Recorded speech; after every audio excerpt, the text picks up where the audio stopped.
जो कहानी है वो बेहद ही झकझोर देने वाली है। जो अगर आपके साथ घटती तो आप उससे उभरने में आपको बहुत समय लगता। ये कहानी जिनकी है वो अपना नाम कॉन्फिडेंशियल रखना चाहते हैं। वो बताना नहीं चाहते, ये सब चीज़ शेयर नहीं करना चाहते, क्योंकि उन्हें लगता है कि वो अभी भी उस चीज़ को याद करके बहुत डरते हैं। लेकिन फिर भी वो हमारे साथ इस कहानी को शेयर किए, उसके लिए हम उन्हें थैंक यू बोलेंगे। ये पूरी रियल कहानी है लेकिन सच्ची है। हम तो आपको सचेत करेंगे कि इस कहानी को सच मान के ना चले। तो अभी हम कोई भी रैंडम नाम ले लेते हैं, जैसे रोहित। तो अब आगे की कहानी हम आपको रोहित जी की तरफ से सुनाएंगे। तो मेरा नाम रोहित है। मैं अपने बड़े पापा के साथ रहता था, क्योंकि मेरी पढ़ाई और सारा खर्च वही उठाते थे। और मेरे दादाजी, मेरे मम्मी पापा, मेरे भाई, एक बहन, सब गांव में रहते थे। तो हमारे साथ भी बहुत खतरनाक घटना घटी थी, जिसे सुनकर आपका रोम रोम डर से कांपने लगेगा। तो चलिए शुरू करते हैं। ये बात तब की है जब मेरे समर वेकेशन चल रहे थे, जिससे बड़े पापा और बड़ी मम्मी उसे सेलिब्रेट करने के लिए हमको मुंबई घुमाने ले गए थे। हमने वहाँ पे पूरा एंजॉय किया मुंबई में। और कुछ दिनों के बाद छुट्टियाँ ख़त्म होने लगी, तो फिर हम घर, अपने शहर वाले घर लौट गए। आपको तो पता ही होगा कि जब घर खाली रहता है तो वहाँ बहुत गंदगी जम जाती है, धूल जम जाते हैं, सब मकड़ लोग अपने जाली को लगा देते हैं। हम लोग उस समय रात को लौटे थे, तो हम लोग वैसे भी सफ़र से बहुत थके हुए थे, तो हम लोग जल्दी से सोने चले जाते हैं।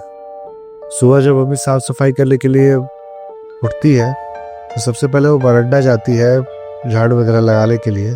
तो जब वहाँ पे वो जाती है तो उन्हें बहुत गंदी बदबू आती है। वो बदबू इतनी गंदी लग रही थी कि लग रहा था कि किसी जानवर के आसपास में मौत हो गई है। थोड़ी देर में वो बदबू घर के अंदर तक आ जाती है। बदबू से बड़े पापा बाहर आते हैं और बड़े मम्मी से पूछते हैं कि कोई जानवर मरा है क्या, कौन गंदी बदबू आ रही है।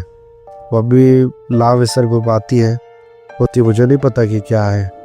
फिर दोनों रिसर्च करने के लिए इधर उधर ढूंढते हैं कि क्या है, कहीं घर में तो कोई नहीं मर गया, कुछ जानवर वगैरह, कबूतर, कौवा, कोई भी। तो जब वो लोग थोड़ा सर्च करते हैं तो पता चलता है कि वो बदबू जो है वो टंकी में से आ रही होती है। फिर पापा थोड़ा चख के देखते हैं टंकी में, तो टंकी जैसे ही देखते हैं फिर वो टंकी से अपना माथा बाहर निकालते हैं और अपना सांस को पहले फ्री करते हैं, क्योंकि सांस उन्होंने दबा के रखा था, उनकी स्मेल बहुत स्ट्रांग थी। तो वो अंदर देखते हैं कि वहाँ पे एक बिल्ली मरी पड़ी है।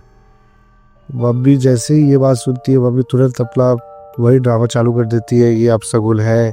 उस समय तो पापा सबको लग रहा था ड्रामा ही है, पापा ही थे सिर्फ वहाँ पे। और मुझे जब पता चला तो मैं भी वही ड्रामा ही उसे वाला था। लेकिन वो भी बोल रही थी कि अपशगुन है, ये गलत संकेत है, ये ठीक संकेत नहीं है हमारे लिए। फिर पापा बिना कुछ कहे मम्मी से, मम्मी परेशान थी, तुरंत टंकी का पानी खाली करते हैं और उस बिल्ली को उठाकर फेंक देते हैं। जैसे ही मम्मी ये बात जानती है, फिर मम्मी जब जैसे ही ये चीज़ सुनती है कि पापा ने उस बिल्ली को फेंका है, तो मम्मी पापा को जोर जोर से डांटने लगती है और कहती है आप उस बिल्ली को फेंकने क्यों गए। पापा मजाक में कहते हैं कि तुम्हारा घर है, तुम्हारे घर में बिल्ली मरी है, तो यहाँ तुम्हारी बिल्ली को उठाने, मरी हुई बिल्ली को उठाने कौन आएगा। गांव से तो नहीं आ सकते, गांव वाले बहुत दूर रहते हैं। मम्मी बोलती है कि मैं किसी से फिर भी फेंकवा लेती, आपने इतना होशियार बनने की कोशिश क्यों की। पापा मम्मी को झगड़ा हो जाता है, लेकिन फिर बाद में सुलह हो जाता है। मैं भी उस समय सो रहा था, मैं उतना, क्योंकि मुझे नींद बहुत जोर से आ रही थी और उतना दूर तक स्मेल जा नहीं रहा था, क्योंकि मेरा रूम लगा हुआ था, तो आर पार तो हो नहीं पा रहा था। कुछ दिन सब कुछ ठीक चलता है, शादी वगैरह दीदी की प्लीज तय हो रही होती है, तो वो फिक्स हो जाती है। क्योंकि उस समय मेरी दीदी थी, लेकिन क्योंकि वो बाहर पढ़ती थी। घर में खुशी का माहौल था, लेकिन किसको क्या पता था कि खुशी बस कुछ पल की है, क्योंकि अंधेरा उनका इंतजार कर रहा है। शादी की अरेंजमेंट चालू हो गई थी, क्योंकि आप जानते हैं कि शादी में अगर आपको अरेंजमेंट करना है तो 1-2 महीने पहले ही सब कुछ बुक करना पड़ता है। उस समय सब अरेंजमेंट चल ही रही होती है कि अचानक बड़े पापा की तबीयत एकदम से खराब हो जाती है। उनका शुगर लेवल, बीपी सब अचानक बढ़ने लगता है। फिर डॉक्टर को बुलाया जाता है, लेकिन डॉक्टर भी तुरंत किसी बड़े अस्पताल में जाने के लिए बोलते हैं। फिर तुरंत पापा को रांची के मेडिका, जो one of the best hospital है रांची का, उसमें हॉस्पिटलाइज किया जाता है। डॉक्टर का कहना था कि पेशेंट काफ़ी क्रिटिकल सिचुएशन में है और हमें सबसे पहले उनका शुगर लेवल वगैरह सब चेक करके उन्हें कम करने पर ध्यान कर देना होगा। कुछ दिन के बाद दवा वगैरह खाने के बाद कुछ दिन के बाद बड़े पापा थोड़ा ठीक हुए, लेकिन फिर अचानक उनकी तबीयत बहुत खराब हो गई। इतनी खराब हो गई कि उन्हें आईसीयू में भर्ती करना पड़ा। इधर मेरे पापा शादी के कार्ड बांटने पे लगे हुए थे, क्योंकि बड़े पापा का हुक्म था कि कार्ड वगैरह जितना भी है वो सब तुम्हें बांटना है। सब जिम्मेदारी मेरे पापा को सौंपी गई थी। तो पापा कार्ड वगैरह बांट ही रहे थे, तो अगले दिन पापा को आसनसोल जाना था, जो बंगाल में पड़ता है, कार्ड बांटने के लिए। वहाँ मेरी बुआ की बेटी रहती थी, तो मेरी बुआ को पापा पहले ही फ़ोन करके बोल देते हैं कि बेटी के यहाँ जा रहे हैं, ये वो वगैरह वगैरह बातचीत होता है। तो बुआ कहती है कि जो उनकी बेटी है, उनके ससुर है बहुत बड़े पुजारी हैं, तो उनके बारे में थोड़ा भैया के बारे में पूछ लाना उनसे, कोई टोटका वगैरह तो उनके साथ लेके आ गया है। हम उनको हालांकि पहले ही फ़ोन करके अपनी बेटी से बोल देंगे कि अपने ससुर जी को पहले ही सब चीज़ तैयार रखने के लिए, ताकि 1 दिन का प्रोसेस होता है, तो वो पहले ही 1 दिन पहले ही सब कुछ करके रेडी रहेंगे। तो उस समय तो पापा को कुछ समझ नहीं आता है कि बुआ क्या कह रही है। फिर भी पापा को क्या था, उनको था कि चलो ठीक है, दिल रखने के लिए एक बार कर ले, क्योंकि इन्हें सब चीज़ें विश्वास नहीं था। फिर सुबह पापा निकल जाते हैं, 3 घंटे लगते हैं उन्हें पहुंचने में आसनसोल। जैसे ही पापा उनके पास जाते हैं तो वो देखते हैं कि वो लोग कुछ पूजा की तैयारी, पापा को लगता है कि हो सकता है कि पूजा वगैरह कर रहे होंगे। उनको नहीं पता था कि उनके लिए ही ये पूजा हो रही है। जब वो लोग पापा को देखते हैं तो तुरंत नाश्ता वगैरह सब पूरे करवाते हैं। फिर वो बड़े पापा से रिलेटेड कुछ सवाल पूछते हैं। वो सब बताने के बाद एक लड़की को बुलाया जाता है जिसकी शादी नहीं हुई होती। पापा वहाँ साइलेंट पोज में सब देख रहे होते हैं। फिर एक पान पत्ता मंगवाया जाता है। उसके बाद उसे कहा जाता है, उस लड़की को, कि उस पान पत्ता की तरफ देखो। वो लड़की उसी तरह पान पत्ता की तरफ देखती है। फिर पंडित जी जो है वो मंत्र पढ़ना चालू कर देते हैं। उसके बाद उस लड़की को कहते हैं कि अब ध्यान से उस पत्ते में देखो। तो वो लड़की जब उस पत्ते में देखती है तो उसको उसमें एक घर दिखता है और उसके किनारे 2 पेड़ बड़े बड़े पीछे साइड दिखते हैं।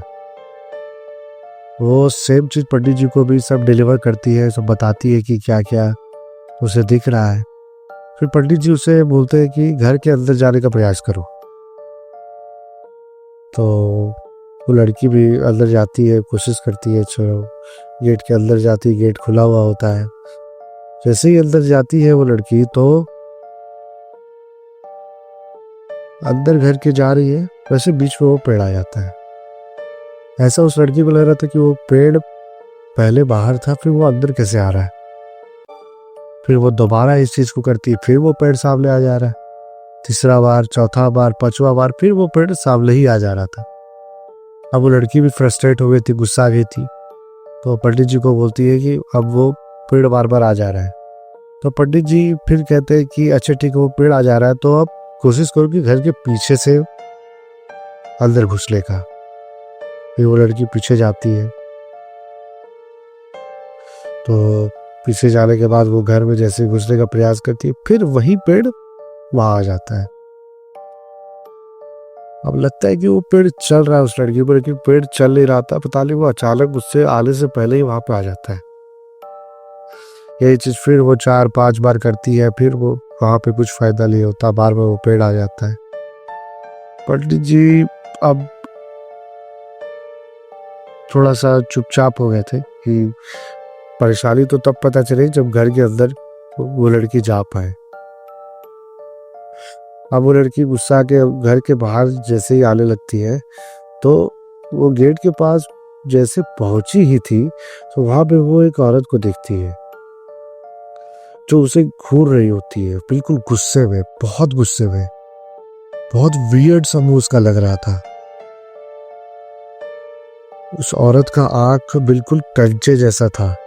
कंचे के अंदर कैसे शीशा लगता है, एक अलग सा फूटा हुआ दिखता है, वैसे उस औरत का आंख लग रहा था। और जब उसे ध्यान से उस लड़की ने देखा तो उसके पैर उल्टे थे और नाखून बड़े बड़े थे। और फिर उसका जो शरीर जो वो लग रहा था, वो शरीर लग रहा था कि उसमें ब्लड ही नहीं है। जैसे आप तो इमेजिन कीजिए कि अगर कोई आदमी पानी में डूब के मरता है, एक खाओ जो जितना भी उसका शरीर जो है एकदम सफेद पड़ जाता है, खून जो एकदम चूस लेता है शरीर। तो अचानक फिर मतलब वो लड़की भी डर जाती है। तो वो जैसे सोचती है कि वो पाल पत्ता रखेगी, तब तक वो जो औरत होती है वो सीधी इस लड़की का गर्दन पकड़ लेती है। इस लड़की को गर्दन जैसे ही जोर से पकड़ती है, लड़की पर छटपटाने लगती है। और फिर जो वो औरत जोर से कहती है, तू मुझे इस घर में डाले से रोकेगी? मुझे तो मैं कच्चा चबा जाऊंगी। पापा ये सब एक साइड पे बैठ के देख रहे होते हैं। पापा की तो हालत खराब हो गई थी उस समय। मतलब बोल रहे थे कि मैं कांपने लगा था एकदम। अब उस लड़की ने फिर मतलब जल्दी करके पंडित जी ने क्या क्या किया, वो पत्ते को फेंक देती और वो जोर जोर से रोने लगती है। फिर उसे बताती है पंडित जी को, और फिर उसे फिर याद आ जाता है वही चीज। फिर वो डर के मारे वो रोते रोते चली जाती है अपने घर और सीधे अपने चौकी के नीचे छुप जाती है, क्योंकि बच्ची थी, डर गई थी। फिर उसे उनके पेरेंट्स समझाते हैं, चॉकलेट वगैरह सब, उनकी बेटी के ससुर जी जो है सब चॉकलेट वगैरह सब उसको दे के चुप करवा देते। इधर पापा का तो डर से हालत खराब हो गया था। मतलब इतना कांप रहे थे वो। पंडित जी बोले कि ये बहुत ही खतरनाक स्पिरिट है जो आपके घर में है। फिर पंडित जी कहते हैं कि हम आपके घर आना चाहते हैं ताकि हम इसके बारे में और पता कर सकें। पापा कहते हैं कि ठीक है, आप अगले 2 दिन के बाद हमारे घर आ जाइए। बोले पहले सब चीज आप जो सामान वगैरह है, पूजा सामग्री पापा पूछ लेते हैं, सब कुछ है। तो पापा तो डरे हुए थे, लेकिन अब सब चीज तो करना ही था, तो सामग्री वगैरह सब लिखा दिया जाता है। पापा वापस आसनसोल से घर आ जाते हैं। अब घर आने के बाद वो जब सब चीज बताते हैं कि इस तरह की घटना वहां पे घटी, मेरी मम्मी की तो बोलती बंद हो जाती है। मगर मेरी मौसी जो है वो अभी शादी के कारण वो घर आई हुई थी तैयारियां कर ले। तो मेरी मौसी बताती है कि जब वो रात को 12 से 1 बजे तक बाहर निकली थी टॉयलेट करने के लिए, तो हमारा क्या है कि गांव था, तो गांव बाथरूम और घर के बीच में 100 मीटर का डिस्टेंस था। तो बाथरूम जाती, तो जैसे ही वो पेड़ आता तो मेरी मौसी को महसूस होता कि कोई बाल खोल के उसमें लहरा रहा है उस पेड़ में, और सीधे इधर मौसी की तरफ देख के पूरे हंस रहा है। तो फील होता है, वैसा फील होता है। और ये चीज मौसी ने 2 बार नोटिस किया। मौसी को वहां पे नेगेटिविटी का एहसास हुआ था। अब मौसी को डर से तो हालत खराब हो गया। मतलब वो क्या बोले अब मेरी मतलब जैसे जैसे घर में अब सब धीरे धीरे अपना राज खोलना चालू करते हैं, क्योंकि मेरी मौसी बता इसलिए रही थी क्योंकि मेरी मम्मी को पता चलेगा, और मेरी मम्मी जो है वो बात को पचा नहीं पाती, वो तुरंत शेयर कर देती है। तो उसके बाद हम लोग को पता चलेगा, फिर हम लोग डरेंगे, इसीलिए मेरी मौसी ने नहीं बताया था। तो उसी पर जब पापा बात वगैरह बता रहे थे तो मेरी दीदी को बाथरूम आ जाता है, तो वो फिर जाती है बाथरूम के लिए। बाथरूम के लिए जाती है, वो अकेले चली जाती है, वो लीडर थी, उससे ये सब चीज़ पता भी नहीं था। पापा ने मौसी और मम्मी को इसे बताया था। तो वो बाथरूम जाती है, तो वहां पे उसे कोई गुनगुना रहा था, उसकी आवाज आ रही। अरे बहुत मेरी दीदी को लगा हो सकता है कि कोई आया होगा, क्योंकि गांव के 2 आदमी 3 आदमी जो एक 2 परिवार जो है हमारे गांव के, वो वहीं पे चापाकल में पानी पीने आते थे। तो गुलगुला रहा था। अब था कि मेरी दीदी जब थोड़ा सा ध्यान से उस गाने को सुनती है तो उन्हें महसूस होता है कि वो गाना और कोई नहीं, वो चाचा गा रहे हैं। तो मेरी दीदी की तो डर के मारे हालत खराब हो जाती है। अब मेरी दीदी इसलिए डरती है क्योंकि चाचा को मरे हुए 2 साल हो चुके थे। मेरी दीदी सोच में पड़ जाती कि अगर मेरे चाचा मर चुके हैं तो फिर ये आवाज किसकी है जो मुझे आ रही। अब आप सोचो कि अगर मैं उस यहाँ होता तो मेरी तो फट के 24 हो जाती। मेरी दीदी फिर कांपने लगती है पूरा बाथरूम। अब वो बाथरूम से निकल ही ले रही थी। अब वो जो गाना है वो धीरे धीरे, और आवाज जो था धीरे धीरे उसकी पिच बढ़ते जाती है, मतलब साउंड बढ़ते जाता है। और मेरी दीदी अब पूरा 100% श्योर हो गई थी कि वो चाचा की ही आवाज है। अब मेरी मम्मी लोग देखती है कि मेरी दीदी आ नहीं रही है, कहीं दिख नहीं रही। तो जैसे बाथरूम की साइड 2-3 को जाते हैं तो मेरी दीदी जो है जैसे ही मम्मी की आवाज़ सुनती है धस से बाहर निकलती है और सीधे गले मम्मी के लग जाती है। और सारी बात मम्मी को बताती है। फिर मम्मी को मजबूरन सब बात जो बंगाल में हुई थी सब बतानी पड़ती है इस अपनी बेटी को, मतलब मेरी बहन को। फिर मेरे भाई को भी सब बता दिया जाता है। आप सोचो कि एक रूम में मेरी मौसी, मेरे पापा, मेरी मम्मी, मेरी दीदी, मेरा भाई और मैं, क्योंकि बड़े पापा तो हॉस्पिटल गए हुए थे। उसके बाद मुझे, अब मैं अकेले कैसे रहता, तो मुझे उसके कारण यहाँ भेज दिया गया था गाँव में था। फिर मैं मतलब सोचो कि जैसे पापा ये सब बात बता रहे थे, अचानक बर्तन गिरने की आवाज आती है ठप से। अब इतना डर लग रहा है क्योंकि बर्तन सब कैसे गिर रहे। अब एक बार गिरा, फिर दूसरा बार गिरने लगा। अब बार बार बर्तन पे आवाज जो है, बार बार वो बर्तन पटका रहा था, बार बार वो बर्तन पटका रहा था। अब जो एकदम डर का माहौल था घर में, मतलब सोचो कि हम लोग इतना डर ही गए थे कि हम लोग को हिम्मत लेती कि किचन जाके हम लोग जाके देखें। मेरी मौसी थोड़ी लीडर थी क्योंकि वो बंगाल की ही थी, का जो वाइके था बंगाल तरफ ही था। तो अब थोड़ा सा क्या है कि मेरी मौसी जो है वो हिम्मत करती है और वो पता नहीं बंगाली में कुछ मंत्र वगैरह उच्चारण करती है। अब जैसे ही करती है, जैसे ही वो किचन की तरफ जाती, किचन का दरवाजा अपने आप लग जाता। मेरी मौसी फिर ठीक नहीं समझती है वहाँ जाना। फिर उस रात हम लोगों ने वहीं पे अपना दिन सब बिताया। उसके बाद अगले दिन मेरी मम्मी और मेरी मौसी घर में पूजा पूरे अच्छे से करते हैं, बहुत अच्छे से। मतलब उस दिन घर में कोई डर नहीं था। उस दिन थोड़ा सा डर कम लग रहा था कोई चीज। हम लोग तीनों, मतलब 2 भाई और बहन जो है, हम लोग तो भाई हिम्मत लेकर रहे थे अपने रूम में सोने का। हम लोग को डर के मारे बाथरूम भी नहीं आ रहा था। अब सोच लो कि इस तरह का माहौल था। अब अगले दिन तो पंडित जी आ ही रहे थे, तो अगले दिन तो कब हो जाता है पता भी नहीं चलता। रात को जो हम लोग को लग रहा था कि अब कोई कुछ बोलेगा, लेकिन पता नहीं कुछ दिन उस रात तो ऐसा कुछ हुआ नहीं। अब अगले दिन पंडित जी आते बोलेरो से, और वो पूरा 3-4 पंडित का जो पूरा भीड़ था वो लेके आते हैं। और उसमें मेरे जीजा जी भी रहते हैं, जो मेरी सब बुआ की बेटी थी, उनके हस्बैंड वो जीजा जी वो भी थे। वो भी सब चीज में थोड़ा सा विश्वास करते थे और वो पूजा पाठ करते थे।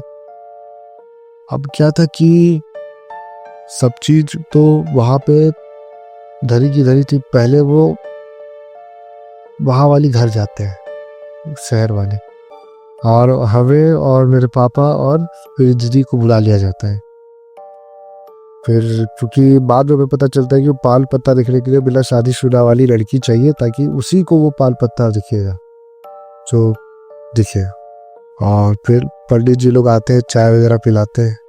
और उस समय क्या था कि बड़े पापा और बड़ी मम्मी को ही बुला लिया गया था।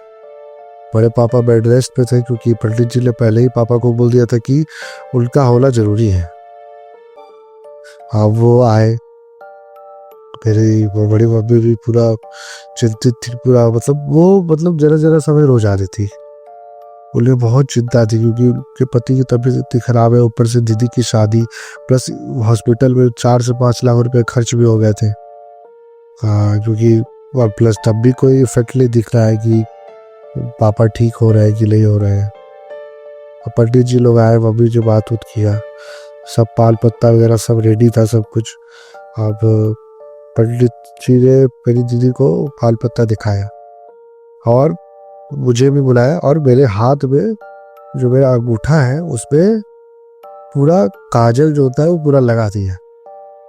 और दीदी के आम पत्ता में लाम पत्ता में नहीं, नारियल पान के पत्ते में वहां पे उस पर तेल लगा दिया, नारियल का तेल। अब दीदी को भी बस उसी प्रकार से जैसे उस लड़की को बोला तो देखने को बोला। और फिर मुझे भी बोला कि उस अंगूठे को पूरे ध्यान से देखो।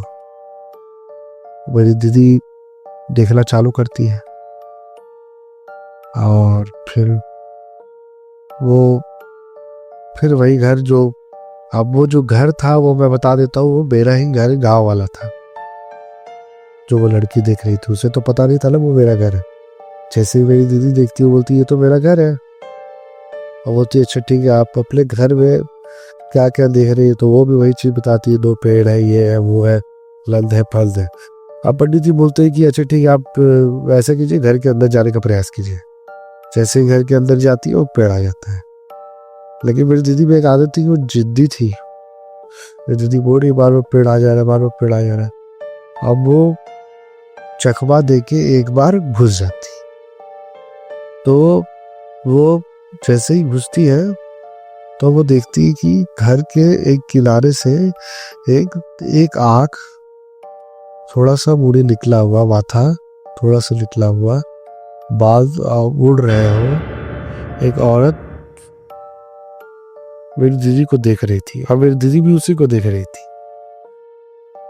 पंडित जी बोल रहे थे तुम्हें डरने की जरूरत नहीं है, मैं मंत्र वगैरह पढ़ लिया, वो कुछ नहीं तुम्हें करेगी।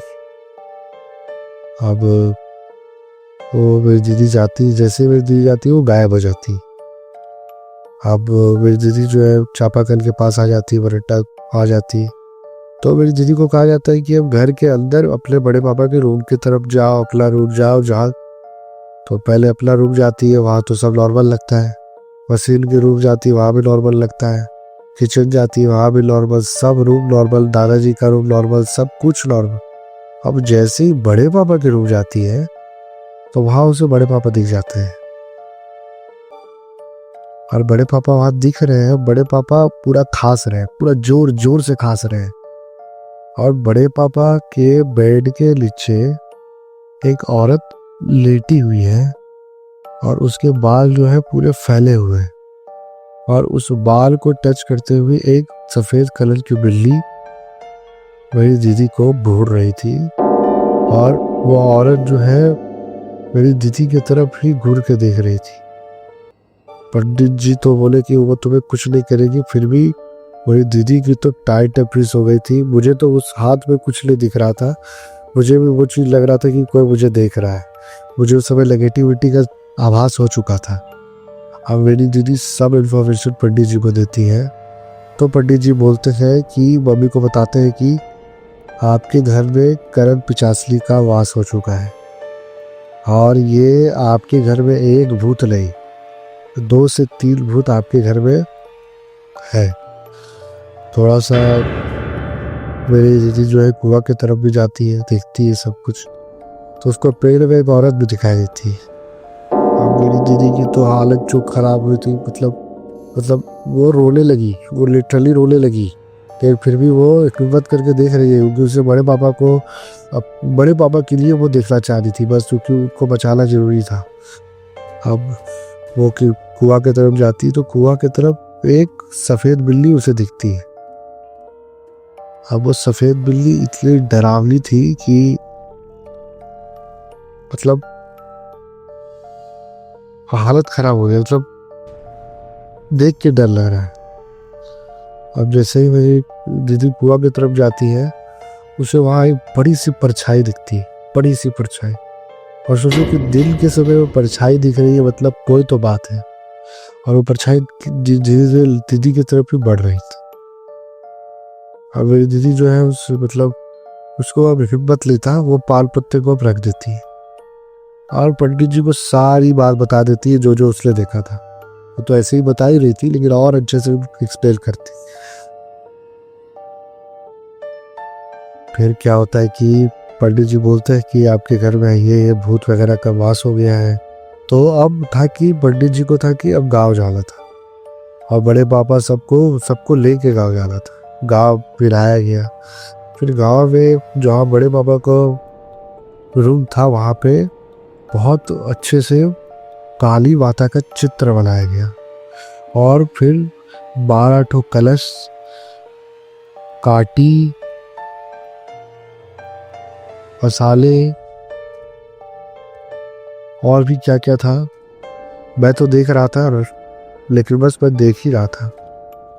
मुझे तो उस समय उतना बुद्धि नहीं था। मैं तो चित्र देख के मैं इतना खुश हो गया काली माता के, मैं उसी समय उन्हें प्रणाम किया। मुझे बहुत अच्छा लगा। फिर आगे क्या हुआ कि पूजा पाठ चालू हुआ, बड़े पापा को बैठाया गया, सब पूजा वगैरह सब चालू हुआ। तो वो जो काली माता को बना हुआ था, उससे पूरा अच्छे से उसकी पूजा हो रही थी। फिर पंडित जी ने बोला कि कुआं में एक साइड में एक रूम है, वहाँ से डस्ट लेके आओ, वहाँ का जो जमीन में डस्ट जमा होगा उसको लेके आओ। तो मेरी दीदी फिर मेरी भाई ये दोनों गया। तो वहाँ पे फिर वो परछाई इन लोगों को देख के मतलब इन्हीं की तरफ बढ़ लगी। ये जैसे ही पीछे आए वैसे मेरे जीजा जी जो थे वो आ गए, और जैसे ही मेरे जीजा जी आए परछाई गायब हो गई। बाद में हम लोगों ने जीजा जी से पूछा, जीजा जी बोले मेरे हाथ में जो कवच है वो मेरे पापा ने मुझे पहनाया था, तो इसीलिए वो मेरे से डर रही।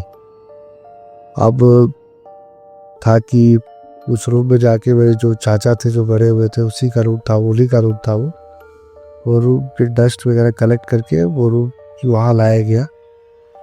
फिर वो डस्ट जो है वो हर कलश पे 12 कलश पे भरा गया। और जो काली माता के चित्र हैं उसे सब मतलब वो बेसन नहीं मैदा से बना था, उसको सब मतलब मैदा आटा ये सब से बनाया गया था। तो उसको फिर कलेक्ट करके एक जगह इकट्ठा करके उसको सब कलश पर डाल दिया गया। और फिर जितना भी कलश है उसको लाल कपड़े से बांध के, और फिर पंडित जी ने कहा कि जितना भी अभी कलश है उसको बांधो। तो सब मेरी मम्मी लोग बांधने लगी और 12 के 12 कलश जब रेडी हो गए तो अब पंडित जी बोले कि चलिए अब हमारा जो सवाल है वो नहीं। अब जीजा जी से बोले तो जीजा जी फिर एक बतख को लाते हैं और फिर अब हम लोगों को आदेश था कि जितना भी बच्चे हैं उन्हें अपने रूम में रखा जाए, क्योंकि जो आत्मा है वो प्रेरित करती है बच्चों को और बच्चों में घुस जाती है। अब हम लोग सब कुछ जितना भी हम लोग 4 जितना भी 2-3 को थे और फिर मेरी मौसी थी, उनको रिस्पॉन्सिबिलिटी मिलता है कि वो रख दे। अब पंडित जी जो है वो पता नहीं, एक तो था कि थोड़ा सा दरवाजा हम लोग का खुला हुआ था, तो अचानक आग के जो फपक कैसे उठते हैं, मतलब आग जो होता है मतलब फपक फपक कैसे उड़ते हैं, मतलब वैसे मतलब हम लोग का आभास हो रहा था कि कोई घर में तड़प रहा है। क्योंकि पंडित जी जब भी मार रहे थे, जब मतलब मार नहीं रहे थे, मीन्स की वो कुछ मंत्र पढ़ के कुछ फेंक रहे थे, वो तैसे वो आग जो भड़क रही थी, जो वहाँ पे कुंड था, हवन कुंड था कि क्या था पता नहीं, हम लोग तो उस समय देख नहीं पाए थे। और फिर अंत में क्या हुआ कि बड़े पापा के हाथ से उससे जो डक है हाथ में जो चावल था उससे रखा गया और उस चावल को उस डक जो है, उस बतख जो है उसे खिलाएंगे। जैसे ही उस बतख ने बड़े पापा के हाथ के उस चावल को खाया, वो बतख सीधे वहीं मर गया। अब वो बतख मर गया, सब लोग ये देख के तो सबकी हालत खराब हो गई थी कि ये क्या हो रहा है, ये क्या हो रहा है। तो अब था क्या कि पंडित जी ने बोला कि अब आप नहा लीजिए मेरे बड़े पापा, और वो जितने भी कपड़े आपने पहने हैं वो सब को फेंक दिया जाए, वो कपड़ा अब आप दोबारा नहीं पहनेंगे। सब कुछ कर दिया गया। और फिर पंडित जी ने बोला कि जितने भी कलश है वो घर के दरवाजे के बाहर बीच में लगा दो, बांध दो। सब 12 के 12 कलशों को, क्या कि दाव वाला घर हम लोग का बहुत बड़ा था, तो उस कलश को सब जगह टांग दिया गया। उसके बाद जैसे पंडित जी बोलते हैं कि अब आपके घर में सब कुछ साफ हो गया है। और फिर पंडित जी मेरे दादाजी में एक बात बोलते हैं कि आपके घर में आप पता है कि किसी की मृत्यु क्यों नहीं हुई? क्योंकि आपके घर में एक लक्ष्मी है जो आपकी पत्नी के रूप में अभी भी इस घर में सेवाएं दे रही है। उन्हीं के कारण अभी इन तीनों भूतों का जो पावर है इस घर में इन्फ्लुएंस नहीं हुआ, कुछ नहीं पाया, जकड़ नहीं पाया। नहीं तो अभी तक आपके घर के 3 आदमी का मरना तो निश्चित था। वो साक्षात लक्ष्मी के रूप में आपके घर को पूरे अच्छे से बचा के रखी थी। नहीं तो अभी तक जो मतलब बड़े पापा है उनकी मौत होना निश्चित थी, दादाजी की मौत होना निश्चित थी, और धीरे धीरे सबको वो पिचासली और सब मार देती। तो अब पता चला कि क्या क्या विधि व्यवस्था है, क्या क्या सब पंडित जी ने बताया कि अभी ये चीज़ नहीं करना है, वो चीज़ नहीं करना है। सब लिमिटेशंस बताया कि वो पहले कलश जो है वो अभी 1 साल तक नहीं खुलेगा। तो सब चीज़ होने के बाद वो जैसे ही वो डक को झोला में भरा गया था भरा हुआ, वो डक जिंदा होके वो सांप जैसा बिहेव करने लगता है। सांप कैसे ढसता है, तो ढसता है ना, वैसे वो बिहेव करने लगा। पंडित जी ने बोला कि हमारी पूजा समाप्त हुई और ये पूजा सफल रही, क्योंकि ये बतख जो है वो अचानक ढसने लगा, मतलब ये अच्छा संकेत है, वो भूत को अपने अंदर ले लिया है। अब हम इन्हें बंगाल में जाके इसे क्या करना है, वो बंगाल में जाके हम इसे डिसाइड करेंगे। किसी को दान करना है कि किसी को फेंक देना है। और पंडित जी लोग सब तो चले जाते हैं। अब बाबा उसी समय कहानी बताते हैं कि कहानी क्या बताते हैं, बाबा बताते हैं कि हमारी एक बेटी थी जो दादी के साथ मतलब तालाब में गई हुई थी, तो तालाब में टूटने से उसकी मौत हो गई थी। वही करण पिचासली के रूप में वो उसके अंदर आत्मा आके हम लोग को उसका पीछा कर रही थी। और फिर अशोक के जो पेड़ थे जो घर के बाहर लगे हुए थे, उस पर भी एक आत्मा थी जो बड़े पापा के पीछे इसलिए पड़ी हुई थी क्योंकि वो पत्ता बार बार हमारे घर के अंदर झड़ता था ना, तो बड़े पापा ने पेड़ को कटवा दिया था इसलिए। और तीसरे मेरे चाचा जो हम जिसकी मौत जवाल में ही हो गई थी, मतलब शादी हुई थी उसके 2 साल 3 साल बाद ही हो गई थी, तो अमृत काल में उनकी मौत हुई थी। तो इसलिए वो भी अभी भी भटक रहे थे, लेकिन अब सब कुछ सेफ है। और अब हमारे घर में अब वैसा भूत वगैरह जैसा कुछ नहीं हुआ। अगले दिन जब मेरे बड़े पापा बड़ी मम्मी, तो वहाँ पे जुड़वा सांप लाग लागिन ये लोग को दिखे। और एक चमत्कार होता है कि ये लोग दोनों उसे बाल्टी के अंदर छुपा के रख देते हैं, मतलब पकड़ के रखते हैं कि इन्हें फिर बाद में छोड़ देंगे। और पंडित जी को फ़ोन करके बता देते हैं ये सब चीज़। पंडित जी बोलते हैं ये आपके घर में शुभ संकेत है कि वो आपके घर को बता रहा है कि वो आपका घर में अब जितने भी भूत पिशाच थे वो सब वहाँ से जा चुके हैं और आपका घर अब मंत्र मुक्त हो गया है, सब कुछ अब फुसल बगल हो जाएगा। और पंडित जी ने बोला उस सांप वगैरह को छोड़ दीजिए। जैसे ही मम्मी और पापा उस सांप को उठाते हैं, वैसे ही वो सांप जो है वो वहां पे सांप था ही नहीं, मतलब वो सांप भगवान का स्वरूप था कि क्या था। अब हमारे घर में तुलसी वगैरह भी अब धीरे धीरे आने लगे थे। उस समय तुलसी वगैरह सब मुरझा चुके थे। अब हमारे घर में सब कुशल मंगल हो गया है। तो इसी के साथ रोहित जी की कहानी यहीं पे खत्म होती है दोस्तों। आप बताइएगा कि आपको ये कहानी कैसे लगी। बहुत डरावनी है, बहुत डरावनी है। सोचो कि मैं उनकी जगह रहता, मैं तो मेरी तो हालत खराब हो जाती। तो अगर आपके पास भी ऐसी बहुत अच्छी भूत और डरावनी वाली कहानी, सच्ची कहानी है, तो आप हमारे साथ जरूर शेयर कीजिएगा। तब तक के लिए मिलते हैं अगले दिल दहला देने वाली कहानी के साथ। Thank you, thanks for watching, bye bye.